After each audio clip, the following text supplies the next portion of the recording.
Economic growth was around 8% in Nigeria last year, and around 6% plus this year. Non-oil growth is projected at 8% this year, I believe, leveling off to a healthy 7% over the next few years. You can almost touch the jealousy from Europe and across the Atlantic. With inflation still high at 10% but declining, the annual fiscal deficit plummeting last year, and banking reform moving slowly but steadily, macroeconomic and fiscal management is admirably on track. But one does not rest on one's laurels, as the saying goes, and there are problems. Risks from volatile oil prices caution in favor of caution. Above all, however, Nigerian industrial structures have meant that wealth and income are narrowly distributed, which is almost always a contributor to political and social instability and divisiveness. Unemployment by some measures is actually rising, especially amongst the young. These are dangers ahead.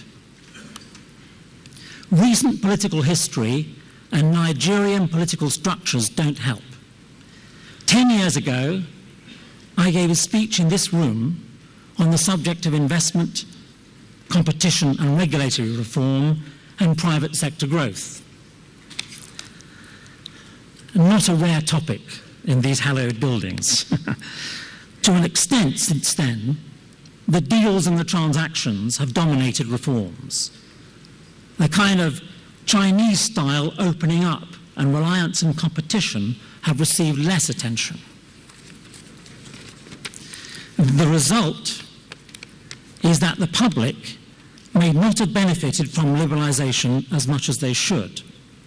Proper regulatory reform should result in rapid grassroots economic expansion. Anyone been to a Chinese city lately? The general public benefit should come alongside short-term pain like subsidy reductions, which I believe in the petrol sector are about getting on for $1,000 per year for every adult in the nation. The general public benefit should come alongside these benefits as a concerted, smart political strategy of the state. Competition should be there to bring very rapid investment, for example, after subsidies are phased out. However, fortunately, the so-called global recession is not really global.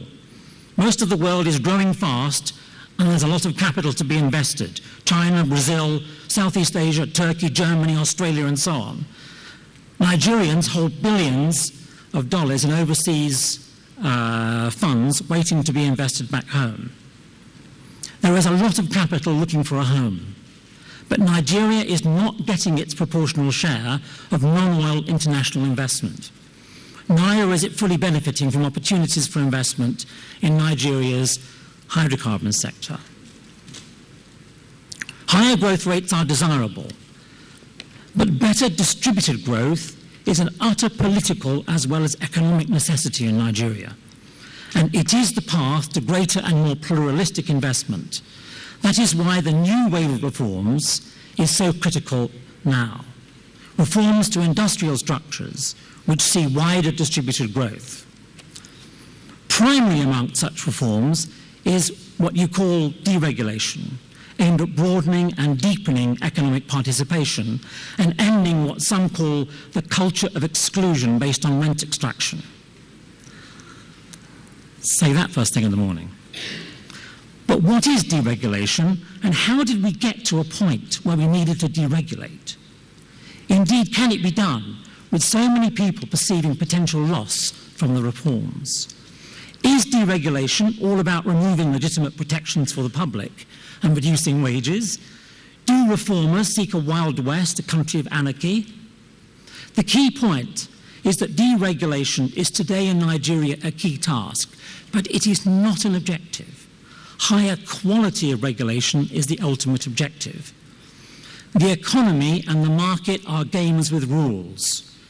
Bad rules, or no rules, means not only lower growth, but growth which is captured by the relative few. Russia, for example, has both simultaneously. To achieve economic reform aims, the real objective is to improve the quality of the rules, the quality of regulation.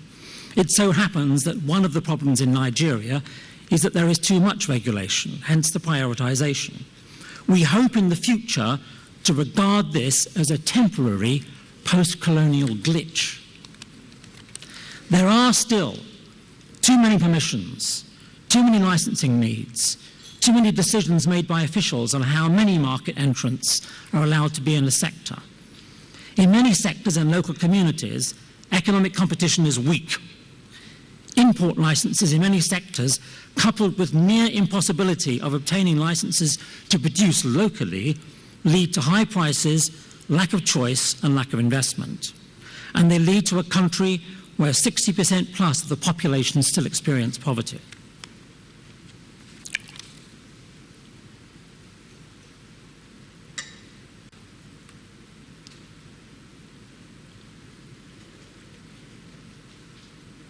It's only water. Contrary to rumour.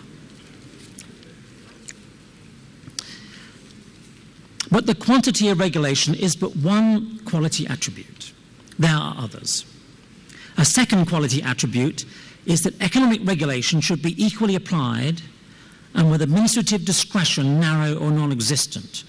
Regulation should be minimal for the achievement of the public interest. Government regulation should not exist where it is unnecessary, where insurances, for example, can deal with risk, or where customers and competitors can do the job. Does every business need a license and have to jump through hoops and pay to get it? Economic regulation should be easy to understand, easy to find out about, and at the lowest efficient cost, both to enforce and to comply with. Economic regulation should not result in the creation of significant monopoly power and should not create monopolies, even in infrastructure and even by accident. Regulation should not be all about the rights of government, but also about the rights of the public and the economy. For example, the right not to be refused a license if prior conditions are met. Governments, whose departments tend to operate in silos, as we all know, should judge the quality of regulation by how they work together on people and companies to inhibit or help economic activity when they are all applied together to its subjects, or some might say, to its victims. Of course, indeed, of course, Nigerians know better than I how a culture of over-regulation develops its own momentum. I am hopefully speaking truth to power when I say that incentives do exist to create new regulations and apply them awkwardly with wide discretion so as to maximize rent income. This is indeed a global phenomenon. The trick is to turn this down spiral into an up spiral, where better regulation creates more investment and more formal small businesses, which strengthens political pressure to further improve the quality of regulations. It is a stark fact that in China, as in the UK, the majority of formal employment is in small businesses. This is not so in Nigeria, and the relative small size of the private SME sector is a key symptom of the need for regulatory reform, and indeed an inhibitor to larger scale investment. Large companies need small companies, and vice versa. But often, it helps when mustering the courage to continue reforms in the face of resistance to remember how we got here in the first place. First, we had the historic centralization born of colonial preference. Colonists prefer one overall leader to do deals with, and don't I know that from my current experiences in the Mideast, South Asia, and Afghanistan.